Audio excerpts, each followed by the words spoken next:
Szevasztok, már megmutatom nektek, hogy hogyan csináltok Minecraft Homocsis szervert 1.4.6-ra és 1.4.7-re. Először is fel kell mennünk a minecraft.net meg az oldalra, ott rámenni arra, hogy download. Amikor erre rámentetek, itt van a multiplayer szervernél az, hogy minecraftserver.exe. Ezt letöltitek, mint például most nem is akartam volna letölteni, és kaptok egy ilyet.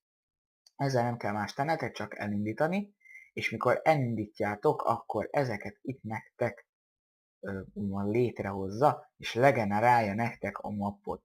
Itt a serversbe az online módot át kell állítani false-ra. És hát igazából aztán már igen egyértelmű, hogy letöltitek a hamacsit, és létrehozzátok a saját ilyen kis hálózatotokat, és ennyi. Ennyi lett a videó. Sziasztok!